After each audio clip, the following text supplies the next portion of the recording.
What are the differences between Bitcoin Cash and the Lightning Network? Well, before we get into that, let me just talk about why I think that I am a good person to make a video on this topic. And before I even do that, let me just say again, I'm in Japan right now. In case you're curious, Alex, I have a job that I have to do, which is why I travel. But yeah, hey Alex, good to see you, man. I am kind of ribbing him a little bit. But yeah, this is Japan, it's Uji. It is absolutely beautiful here. It's a rainy day in April. Right now I'm gonna be going to the grocery store and doing some cooking tonight, but I figured I would jump on a little walk and talk vlog, talk about Lightning Network and talk about Bitcoin Cash, some of the similarities and differences between them. So, why am I a good person to talk about this? Well, first off, I have spent extensive time using Lightning and using Bitcoin Cash. As you guys have seen in my YouTube channel, I have spent a significant amount of time in El Salvador, where Lightning Network was used for custodial apps that pretend to be Lightning but actually aren't, such as Chivo, which I've used extensively. But all of these things I've used and played with, and Bitcoin Cash, of course, I have used and actively use today. In fact, I pay some of my staff with Bitcoin Cash. So it's a cryptocurrency that I very much enjoy using, I very much like, because frankly, it just works. And it works the way that money should. All right, so I should also be transparent on why I am not a good person to make this video. So the reason is I have not personally run a Lightning node or a Bitcoin Cash node. I have not mined Bitcoin Cash, and I have not mined Bitcoin. So maybe that's something I do in the future, but I just want transparency on that. And I actually, to be honest, I think that's a good thing, in a way. Because for me, I'm a user. I'm not technical. And part of the reason that I started making videos on my channel about this topic was to show cryptocurrency and Bitcoin being used across the world from the perspective of someone who actually uses it. It's very easy, especially a lot of people who are into Bitcoin, who get so into the technical side, they never actually look at what it's like for the end user. This is especially true in Lightning, where so many people in Lightning are these engineers that kind of ignore how people actually use the coin and why it's a problem and why business people like me don't use Lightning and can't use it because it's not a good solution from a user experience point of view. So let's compare and talk about some of the differences between the two. I would call them coins. Lightning's not a coin, it's more like the Bitcoin equivalent of fiat. It's like crypto fiat. It's an IOU token. But yeah, I made some notes, so let's take a look. All right, so let's talk about the first, which is just usability, since I kind of mentioned that already. So like I've said, I've been in El Salvador and I've used Lightning. In fact, I had a problem with Lightning, so I got on a phone call with a serious Lightning user. In fact, this guy is a Lightning node operator who's extremely technical. And at that time, he was being friendly with me because I was very open to having my mind changed about Lightning and Bitcoin. So to his credit, he did a pretty good job in trying to help me and trying to work out some of the problems that I was having with Lightning. And of course, I was documenting everything that was going on. While I was in El Salvador, while I was on a live call with him, Lightning kept failing and he just said, well, I don't know. So go ahead and try scanning this code and see if you can send money to it. The app is so comically slow. It's so slow. Oh, okay. So try sending $5. It's not working, is it? It can't? All right, so there you go. He is not able to send Bitcoin to my wallet. Does not work. So that is sort of the first difference between Bitcoin Cash and Lightning, which is reliability. I have used Bitcoin Cash for many transactions in many places around the world, online, in many situations. And in every single case I've ever used Bitcoin Cash, or Bitcoin for that matter, I've never had a payment fail. Never. Which logically makes sense for money. If you have money, let's say that you go to your local convenience store and you want to buy a bag of chips. You open your wallet and you take out a $1 bill and you hand it to the guy, right? Like, imagine you do that, but a percentage of time, the $1 bill just like teleports out of your hand and back into your wallet. Like, that's illogical. It doesn't make any sense. Money can't do that. Money, you can't like fail to give money from one party to the other. Usable money doesn't fail. Otherwise, it's not usable. Money needs to have a 100% transaction rate, like in terms of success. 100% of the time I want to give someone money, that money needs to go to them without magic stupidity happening. With Bitcoin Cash, that rate is 100%. Even with Bitcoin, BTC, even though it's expensive, that rate is 100%, as it should be. Lightning, on the other hand, is not 100%. Lightning, on the other hand, not only is not 100%, but in some cases, it actively has a lower percent success rate the more money you're transacting. So if I try to send someone 50 cents, there is a probability that it will fail. If I try to send someone $10, there is a higher probability it will fail. If I try to send someone $1,000, it has an even higher probability of failure, and so on. In some cases, the probability of failure might be so high that it is not even worth sending. Now, the reason for this is technical. It's because you need to have liquidity between people you're sending payments to. And the higher amount of money you want to send, the higher amount of liquidity is required for every party that your money is going through.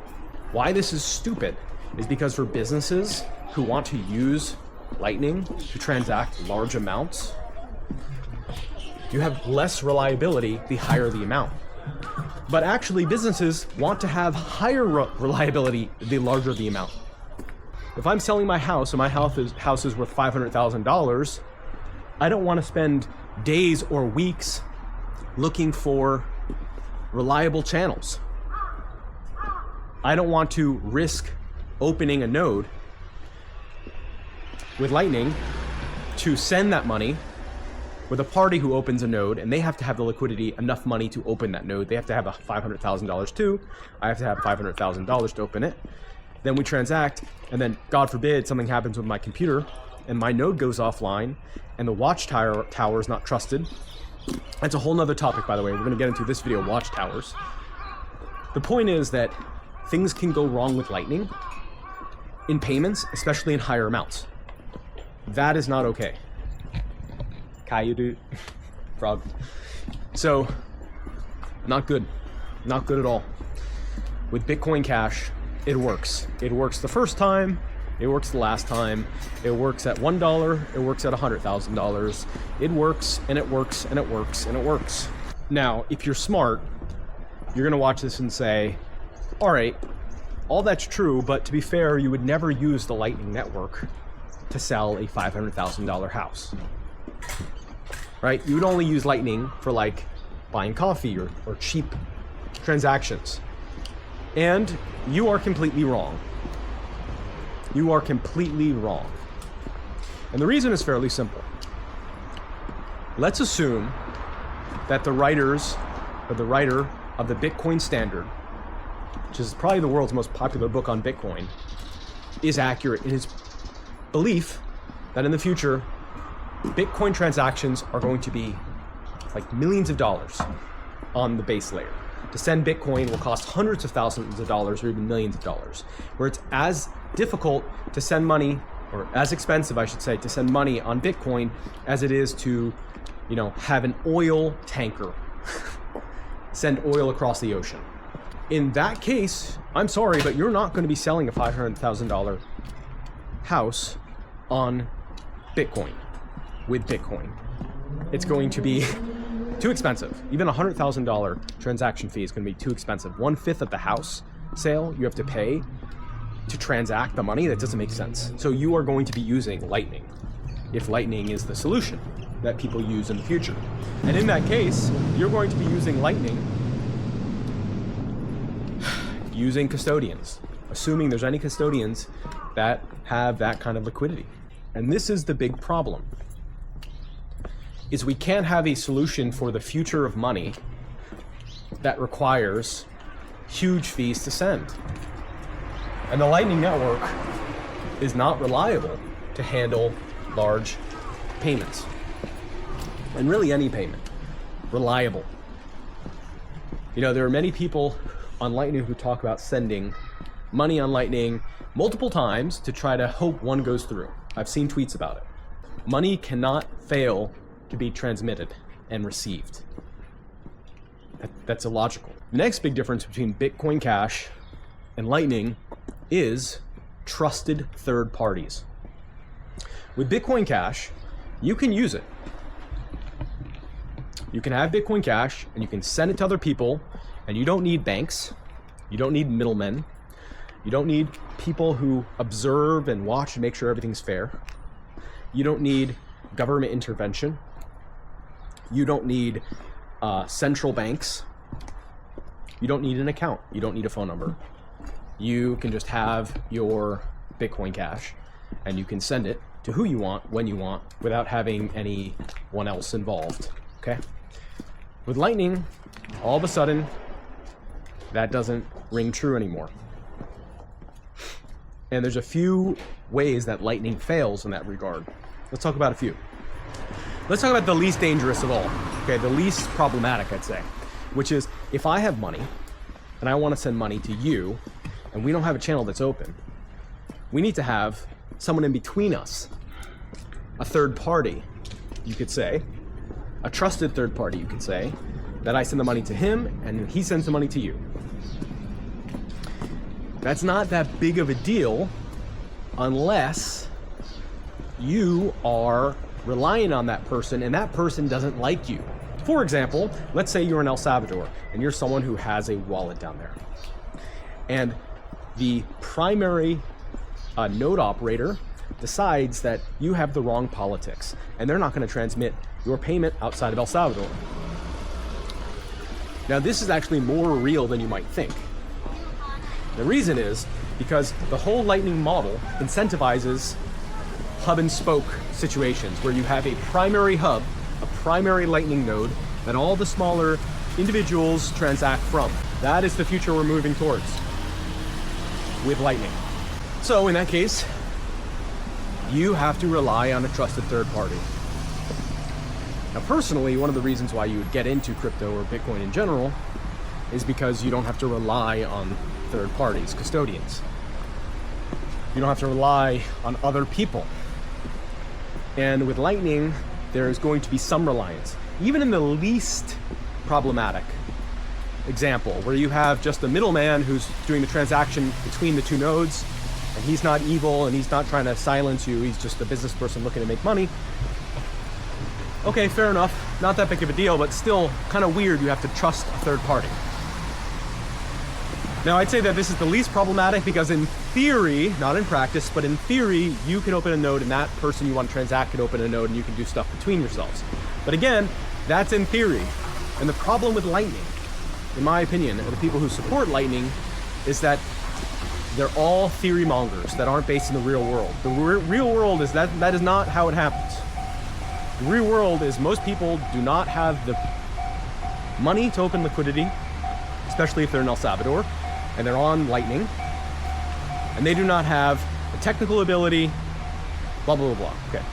Let's get up to more challenging versions of Lightning in terms of its ability to not work with a third party, which is watchtowers. So with Lightning, if I open a channel, and you open a channel, and we transact, one of us, either of us, can close the channel. And that's all well and good. The problem is that when I close the channel, it's not closed with necessarily the right amount. So put it like this. Let's say that we transact back and forth. We open a channel and it's for $10 and I send you $9. So now you have $9 and I have $1. Well, I can close the channel and say that I actually have $10 because I opened the channel with $10. Well, that's a problem. Because if I do that, I just stole your money. Now, there's ways that the Lightning Network tries to reduce that. For example, if you say, hey, actually, you owe me $9, and that's the most recent, and you tell that to the network within 2 weeks, then not only do you get the $9, but actually I get punished. I get punished. So you get all the money in that channel if I was dishonest. The problem is, I have no real incentive to be honest if I already was gonna have no money anyway from that channel when it closed. So the solution to this is watchtowers. Watchtowers are other nodes that watch our nodes to make sure that our nodes are being honest. Now you have to trust a watchtower node that our nodes are being honest. Where this gets really problematic is, again, if we're talking about large amounts of money and you have to trust a third party, you see where this is going? The whole point of Bitcoin is not trusting third parties. And if the watchtower node doesn't like you because you have the wrong political opinion, that's not good. Bitcoin should be trustless. You should not have to rely on anyone. So I could have even gotten into more details about how if your computer goes down, then it's even impossible for you to catch the other person being dishonest in their node, projecting the wrong, putting out the wrong information. And again, you have to rely on a watchtower, which again is all about trusting a third party. Okay, so not good. Not a good scenario. Finally, and the most important when it comes to Lightning Network, is liquidity. If you are in El Salvador and you make 50 cents a day, and Bitcoin is the money of the world, and you have to use Bitcoin, you can't use fiat or any other system, you've got a problem now. Because if you want to use your money and you don't have much money, to open your own node is extremely expensive because you have to pre-fund the liquidity for it. Or you have to do what people will actually do, which is rely on custodians. Now here's the thing. There is a difference. There is a very important difference between relying on a custodian because you can't afford financially to be independent, from relying on a custodian because you are a newbie user and you don't technically know how not to rely on a custodian. Do you understand why that's different? That is a massive, massive difference. The truth is, most people in crypto, whether it's Bitcoin Cash or Bitcoin or whatever, will not want to use non-custodial. They don't want to have to worry about losing their keys, whatever. And that's fine. That's okay. That's choosing a more simple, streamlined solution because it's technically easier. And you have lower risk of losing it, although you have higher risk of a custodial stealing it. But Lightning is different because unless you have the money to seed your liquidity, which most of the world does not, you have to use a custodian, even if you don't want to, even if you technically can do it yourself. You don't have the money to. That's a different dynamic. That's a predatory dynamic. Totally different situation. And that is why Lightning and Bitcoin Cash are totally different. Lightning almost guarantees that the most vulnerable people must use custodial solutions. It's exactly what you see in El Salvador. The most vulnerable people down there that use Lightning or use Bitcoin are relying on the El Salvadorian government, which is just insanely problematic in so many ways, and you can watch my documentaries to kind of figure that out. I'm gonna go in and get some dinner, but we'll keep talking after I come back up. I got a really nice meal. I'm doing nikujaga, which is like a potato meat stew. So I got Wagyu beef, potato, onion, garlic, whole bunch of stuff. And I also got a snack while I walk, which is a tofu bar. I know it sounds weird, but it's absolutely delicious. I'm probably gonna offend some Japanese by eating it. You're really not supposed to eat and walk. And me vlogging at the same time. Right. Let's talk next about scalability. The difference between Lightning Network and Bitcoin Cash in terms of scaling and onboarding the world to a new form of money that separates the state from money. Just like we separated church and state, let's separate state and money. So can the Lightning Network do this? Can Bitcoin Cash do this? Well, let's answer the question very, very simply. Yes, Bitcoin Cash can do this. Bitcoin Cash can scale to be the money of the world fairly easily. And Bitcoin cannot, as we know. What about the Lightning Network? Well, let's answer that question with looking at some very specific numbers. Numbers that are coming from pro-BTC Lightning proponents. These aren't from people who disagree with Lightning. All right, first off, to get people onto Lightning, you actually have to get them onto Lightning. And that's a problem. The reason that's a problem is because there's a lot of human beings on planet Earth, as you might be surprised to learn. And the Bitcoin network has a 1 megabyte, more or less, 1 megabyte block cap. So to get people onto Lightning, we need to fill up those blocks. So here's what the math breaks down and tells us. If 90% of every Bitcoin block every 10 minutes was used to onboard people onto Bitcoin's Lightning Network, we would be able to get approximately 0.82% of the world's population onboarded every year. About 66 million people. Now, the Bitcoin network has to be renewed. So what that means is that by the time we get through 0.82% of the population, after 1 year, the Lightning Network is basically renewed. Nodes go down and go back up, everything gets refreshed, and we would lose everyone on the Bitcoin network and have to get them back on. Meaning, we could only have 0.82% of the world's population on the Lightning Network at any given time. This is a limitation that's in the Bitcoin Lightning white paper. This is something that they knew about from the beginning. This isn't a surprise at all. That's a problem. They knew. So how big would the Bitcoin blockchain need to be to accommodate people, the actual world, using Lightning? 144 megabytes block size?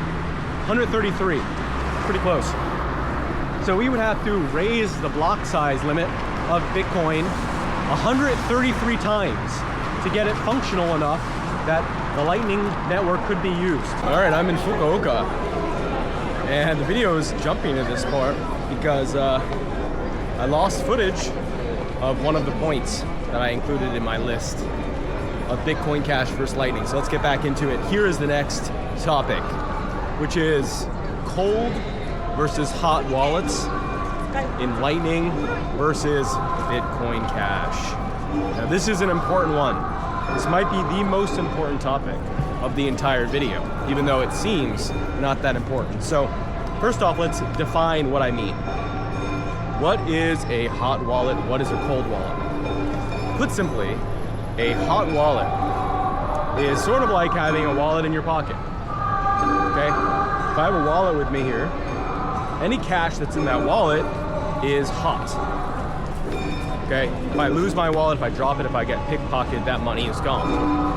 Now, money that is in my safe at home, that would be a cold wallet. That's harder to access. It's not something I always have on me. So it's the same thing with crypto. So when you have your phone or your laptop that's connected to the internet, that is a hot wallet. Any money that's on your computer, because it can be more easily targeted by hackers. Now, cold wallet is where you do not have a device that has the money on it connected to the internet. There are some other examples, but that's sort of the simple way to explain it. Now I know what you're thinking. Hey Mark, we're in 2024, 2025. Are hackers really a problem? Yes. Yes. Yes. yes, and yes. So here's a very specific and real example of exactly why it's such a problem to have your money on a hot wallet. So I had my laptop with me, and I went to open it and open my wallet, which is Exodus, at an airport, public airport Wi-Fi, and a hacker got into it. And what makes it so scary is not only did a hacker get into it, but they managed to get into my Trezor. Trezor is like a key. You can't send money out of your device unless you plug the key into your computer. So I had plugged my key in, and when I went to send the money, just a small amount, it makes you confirm twice. So I confirmed the first time, and then when I confirmed the second time, you have to hold it down and wait a couple seconds. The second I touched it the second time and held it down, the address and the amount changed to be my full balance to the hacker's address. And I was able to get my finger off quick enough that it didn't send. And guess what? I have it on camera. And you're gonna see just how incredibly dangerous it is to have any significant money on your hot wallet, such as a phone, a laptop, anything that's connected in any way to the internet. It is brutally important that you understand just how dangerous this is and how at risk any device connected to the internet is, no matter what precautions you take, even like a Trezor or key. We think Mark's wallet has been compromised. So he has a Trezor and it's connected to his computer. And when he attempts to send 1 BCH, right at the very last screen, it switches the address and the amount right at the last prompt. And we're gonna try to capture this on video. So here's the address. It ends in TQA5. Go ahead and try to send 1 BCH. Okay, hit send. Hit send. Okay, and now. Okay, watch this. So as soon as I hit the check, it's gonna change it. Watch. There, look, it changed it. Look at that. 1 BCH turned into that, and notice the address is different. So if he hits confirm, his entire that's fucking crazy, bro. So, I mean, you saw it firsthand. Can you believe it? That is how risky it is to keep money on a hot wallet. It's no different than walking around a more touristy area of like Rome with your entire life savings in your pocket. It's not going to end well for you. So here's where this comes into Lightning and into Bitcoin Cash. With Bitcoin Cash, you can have cold wallets. Simple. You don't have to have a wallet that's connected to the internet. With Lightning, you do. With Lightning, in order for the Lightning Network to work, if you have your own node, your device has to always be connected to the internet, meaning it's vulnerable. And if you take it off the Lightning Network, you are going to have to pay huge amounts of money to get it into a cold wallet. Okay? That's why this is so bad. If you trust a custodian, which we've already gone through in previous points, this isn't a problem, but then you have a bigger problem on your hand. If it's your own money, on your own node, on your own device, you always are connected to the internet. And while good internet practice like not connecting to a public Wi-Fi can help, it doesn't mitigate all of the problems. This is really, really, really dangerous and really important to understand that if you have Lightning, your money will not be as secure as if you have it in Bitcoin. But if the fees to send Bitcoin on chain are hundreds or thousands or tens of thousands or hundreds of thousands of dollars, as people in Bitcoin want them to be, they want the fees to be that high, then your money will always be at risk unless you trust a custodian. And guess what? That's even more risk. Okay, it is not good. Horrible, horrible, horrible. This point alone makes Lightning completely irrelevant for being a substitute for money, okay?